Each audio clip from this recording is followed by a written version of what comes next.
Сәлеметсіздер ме? Бүгін үй жағдайында осындай қабыршақты, нәзік, сочный моцарелла жасайтын боламыз.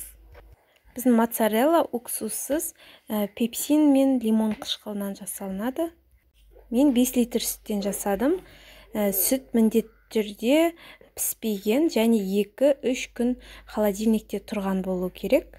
Сүтті жылытқан кезде тікелей газге қоймаймыз, су ваннасында жылытатын боламыз. Мінекей кішкентай кастрюльде сүт, үлкен кастрюльде темірмен осындай су тұр.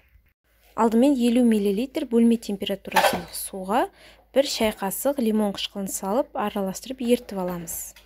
Бір пакетиктегі пепсин 100 литр сүтке арналған, оны біз 5 литрге арнап бөліп аламыз.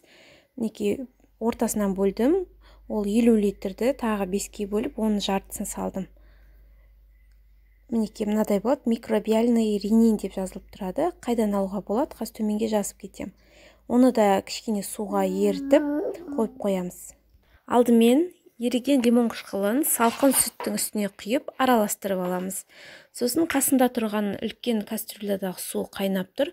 Соның үстіне сүтімізді қойып 32 градуста жылытамыз.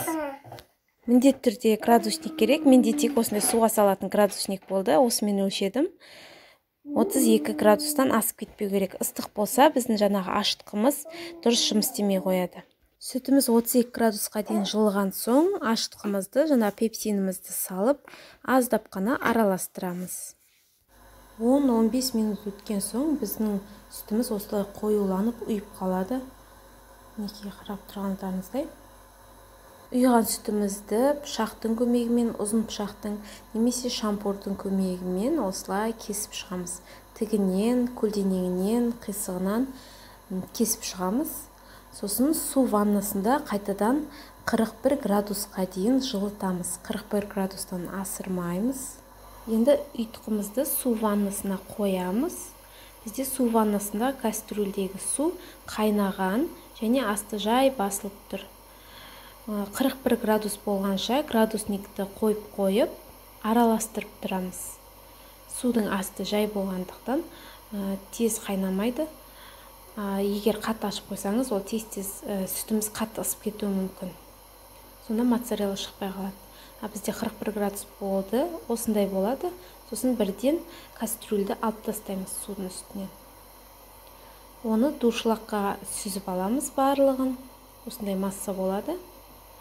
Сосын дуршлагтағы біздің массамыз барлық сар суы тартылғанша оны кішкене қоя тұрамыз.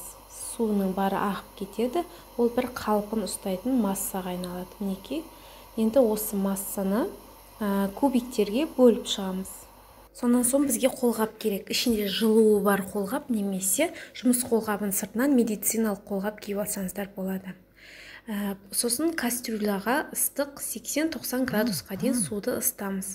Оған моцарелламызды бөліп саламыз. Бірден барлығын салмаймыз, барлығы еріп кетеді, сондықтан осылай ыдыспен аз-аздан бір дөңгелек шығатындай етіп алып, соны батырып, жаймен деп созып, осылай бір шар жасаймыз. Мінекей, суға батырған сайын ол ере береді, жаймен деп созыла бастайды. Суды қайнағанша тарсылдатып қайнатпаймыз, 80-90 градус, яғни қайнамаған, бірақ ыстық су. Қолымыздың өзін салсақ күйеді, сондықтан осындай қолғап киіп алдық. Егер суымыз қайтып салқындап бара жатса, астын кішкене қосып, ыстып алып тұрамыз. Сонан соң дайын болған шарларымызды біз алдын ала су дайындап қоямыз. Ішіне мұзы бар суға салған дұрыс. Негізі алдымен мұздай суға барлығын салып шығамыз. Мінекей суда. Сонан соң қасында тұрған біздің өзінің сар суы, 1 литр сар суға 1,5 шай қасық тұз салып, соған сақтаймыз.